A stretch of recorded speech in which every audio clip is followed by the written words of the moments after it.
قرآن کریم کی صورتوں کا خلاصہ ہم بیان کریں گے، اور سب سے پہلے سورہ فاتحہ کا خلاصہ،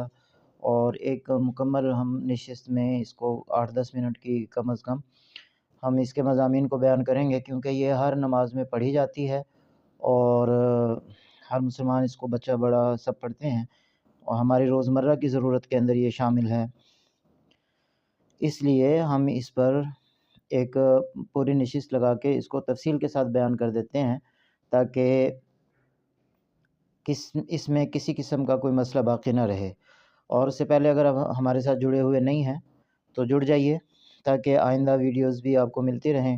اور خلاصے کے حوالے سے جتنی قرآن کریم کا یہ تسلسل ہے یہ آپ کو بر وقت ملتا رہے۔ تو سب سے پہلے یہ سورہ فاتحہ کو فاتحہ اس وجہ سے کہا جاتا ہے کہ جیسے بھی قرآن کریم ہے میرے پاس، تو اس کو ہم کھولیں گے تو کھولتے ساتھ سب سے پہلے سورہ فاتحہ آتی ہے۔ فاتحہ کا مطلب ہوتا ہے کھولنا، جیسے ہم کہتے ہیں شہر فتح ہو گیا۔ فتح ہونے اس وجہ سے کہا جاتا تھا کہ قلعے کا دروازہ اس میں کھولا جاتا تھا، تو جیسے قلعے کا دروازہ کھول لیا گیا شہر فتح ہو گیا، یعنی اصل یہ کھولنے کے لیے ہے، پھر بعد میں اس سے فتح کا تاثر اس کے اندر پیدا ہوا، تو سورہ فاتحہ کو اس وجہ سے سورہ فاتحہ کہا جاتا ہے۔ تاہم میرے نزدیک اس کا جو نام ہے وہ زیادہ جو ہمیں اس میں مفہوم کے حوالے سے اگر ہم کہیں تو پھر یہ سورہ حمد ہونا چاہیے، کہ جس میں اللہ تعالیٰ کی حمد اور تعریف بیان کی گئی ہے۔ یہ اپنے موضوع کو اور اپنے مضمون کو بیان کرتا ہے۔ مکی صورت ہے، اور بسم اللہ الرحمن الرحیم تسمیہ اس کو ہم کہتے ہیں، شروع اللہ کے نام سے جو بہت مہربان نہایت رحم کرنے والا ہے۔ اس میں ہم 2 نقطے ذکر کرنا چاہیں گے سورہ فاتحہ بسم اللہ الرحمن الرحیم میں۔ نمبر 1، ہم اسکول میں پڑھتے تھے، چھوٹی ہماری کلاسیں تھیں، تو ایک بزرگ تشریف لائے، وہ ایگزامینر تھے، کوئی چیک کرنے والے جس طرح ہوتے ہیں، تو انہوں نے ہم سے پوچھا کہ بسم اللہ الرحمن الرحیم کا ترجمہ کیا ہے؟ عام روٹین میں جو ہم معمول کے مطابق ترجمہ کرتے ہیں، شروع اللہ کے نام سے جو بڑا مہربان نہایت رحم کرنے والا ہے۔ ہم نے یہی جواب دیا، لیکن وہ کہنے لگے جی یہ تو ٹھیک نہیں ہے، بلکہ لفظ اللہ کو پہلے لانا چاہیے، کہ اللہ کے نام سے شروع، تاکہ لفظ اللہ سب سے پہلے آ جائے اور شروع وہیں سے ہو۔ تب تو خیر ان باتوں کی سمجھ نہیں تھی، لیکن اب جب درس نظامی پڑھا اور اس میں نحو کے قواعد وغیرہ ساری چیزیں جب ہم نے پڑھی ہیں، تو اس کا پھر جواب ہمیں ملا کہ وہ کوئی درست بات نہیں تھی اتنی، کیونکہ اگر ہم اس بات کو کر لیں تو پھر خود بسم اللہ کے اندر بھی لفظ اللہ سب سے پہلے نہیں آ رہا، بلکہ اس سے پہلے بسم موجود ہے۔ تو یہ ہے کہ مطلق طور پہ اللہ کا نام پہلے آنا چاہیے، بس اتنا کافی ہے۔ ابھی آپ یہ کہیں کہ شروع میں ہی بالکل اللہ کے نام سے شروع، اور اگر اس قاعدے کو ہم مد نظر رکھیں تو پھر بسم اللہ کے اندر یہ ٹوٹ جائے گا۔ اور دوسرا اس کے اندر لفظ اللہ ہے۔ لفظ اللہ کے حوالے سے ایک چیز ہمیشہ ذہن کے اندر رکھیں، کہ اللہ تعالیٰ کے لیے جو ہم نام پکارے جاتے ہیں، قرآن کریم کی ایک دوسری آیت اللہ نے فرمایا وَلِلَّهِ الْأَسْمَاءُ الْحُسْنَىٰ فَادْعُوهُ بِهَا، کہ اللہ کے بہت سارے اچھے نام ہیں، ان میں سے پکارو، جیسے لفظ اللہ ہے، رحمان ہے، رحیم ہے، یہ سب اللہ تعالیٰ کے نام ہیں۔ یہ سب صفاتی نام ہے، رحمان اور رحیم۔ لفظ اللہ یہ ذاتی نام ہے، اور اللہ کے لیے یہی بولنا چاہیے۔ کچھ لوگ دوسرے لفظ استعمال کرتے ہیں، تو ایسے لفظ نہیں استعمال کرنے چاہیے جن کی واحد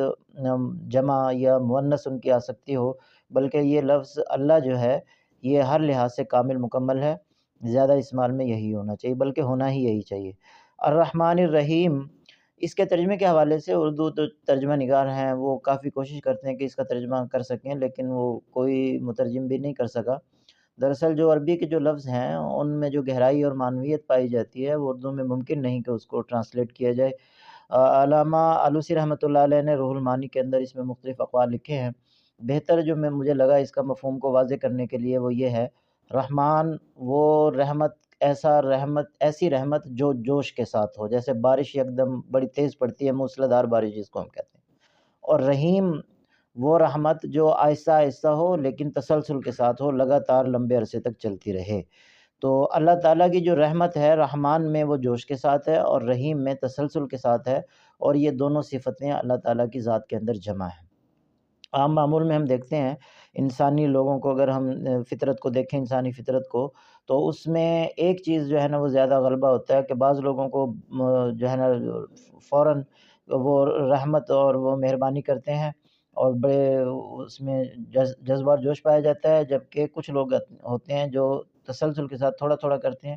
تو یہ دونوں صفات ایک شخص میں مشکل سے جمع ہوتی ہیں، تو اللہ تعالیٰ کے اندر یہ دونوں صفات پائی جاتی ہیں۔ الحمدللہ رب العالمین، تمام تعریفیں اللہ تعالیٰ کے لیے ہیں جو رب ہے تمام جہانوں کا۔ الحمد، حمد کا جو مطلب ہے تعریف ہے، اور جو اس کے اوپر الف لام ہے اس سے مفہوم پیدا ہو رہا ہے تمام تعریفوں کا۔ یہ جو ہم ترجمہ کرتے ہیں نا تمام تعریفیں، یہ الحمد پر جو الف لام پایا جا رہا ہے اس کی وجہ سے یہ مفہوم پیدا ہو رہا ہے۔ یہ الف لام عربی زبان میں 4 مختلف معنی فراہم کرتا ہے، اور کس جگہ پہ کون سا معنی ہے وہ بہرحال عربی جاننے والے جانتے ہیں، لیکن یہاں پہ اس کا معنی تمام کا جو ہے وہ اسی وجہ سے آیا۔ ایک پروفیسر صاحب تھے، وہ بزرگ، وہ کہنے لگے جی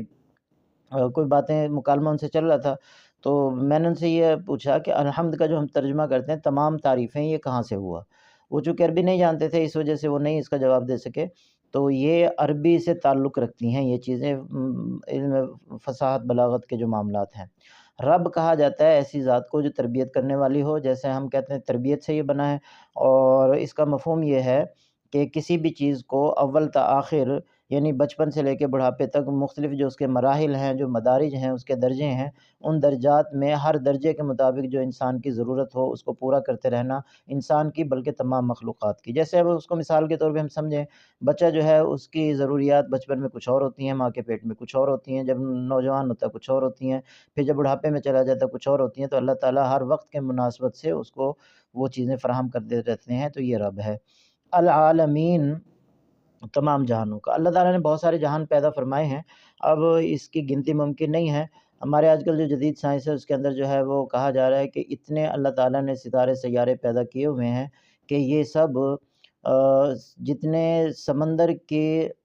اندر ریت کے ذرات ہیں اس سے زیادہ ستارے جو ہے اس کائنات میں موجود ہیں، اور ہم ان کو ابھی ڈسکور بھی نہیں کر سکے ہیں کہ وہ کتنے ہیں کتنے نہیں ہیں۔ یعنی ایک غیر محدود، جس کو ہم کہتے ہیں بے انتہا کائنات کا تصور آج کل سائنسدان جو ہے نا وہ پیش کر رہے ہیں۔ اور پھر اس میں سب سے زیادہ اللہ تعالیٰ کی جو رب جس کو ہم کہتے ہیں کہ اللہ تعالیٰ ان تمام کو ملا کر چلا رہے ہیں، ان کا انتظام فرما رہے ہیں، ایک دوسرے سے یہ ٹکرا نہیں رہے۔ عام طور پہ ہمارا کنسیپٹ یہ ہے کہ یہ 9 سیارے جو ہے یہ سورج کے ارد گرد گھومتے ہیں، لیکن سورج بھی بذات خود جو ہے وہ اپنے مرکز اور مدار میں گھوم رہا ہے، اور یہ سب مل کے اتنی تیزی کے ساتھ، تیز رفتاری کے ساتھ چل رہے ہیں کہ اگر معمولی سی بھی ان کے اندر بھی اپنے مدار سے یہ نکلے اور فوراً جو ہے ساری دنیا تباہ و برباد ہو جائے گی اور کچھ باقی نہیں رہے گا۔ لیکن اللہ تعالیٰ نے ان سب کو تھاما ہوا ہے، جس کو ہم کہتے ہیں رب، یعنی اور وہ الرحمن ہے اور الرحیم ہے، کہ جس کی رحمت جوش کے ساتھ بھی ہے، تسلسل کے ساتھ بھی ہے۔ مالک یوم الدین، اس میں پھر وہی مفہوم آ گیا کہ قیامت والے دن کا اللہ تعالیٰ مالک ہے، یعنی ان تمام جہانوں کو اللہ تعالیٰ ایک وقت مقررہ تک جو ہے وہ لے کے چل رہے ہیں،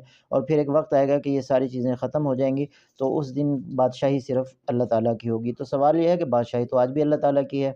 تو قیامت کے دن کے ساتھ اس کو کیوں مخصوص کیا گیا؟ اس کی وجہ یہ ہے کہ آج دنیا میں ہمیں کچھ نہ کچھ بادشاہ ایسے نظر آتے ہیں چھوٹے موٹے، جن کے پاس اختیارات موجود ہیں، اور پھر ہم ظاہری چیزوں کو دیکھ لیتے ہیں، اور اللہ تعالیٰ کی ذات چونکہ ہماری نظروں کے سامنے نہیں، غیب میں ہے، تو اس وجہ سے ہمیں اللہ تعالیٰ کی قدرت اتنی واضح ہو کے نظر نہیں آتی۔ لیکن اس دن ایسا ہوگا کہ کسی کا کوئی اختیار یہ معمولی سا بھی نہیں ہوگا، تو کلی بادشاہت جو ہے وہ اللہ تعالیٰ کی اس دن ہمیں نظر آ جائے گی۔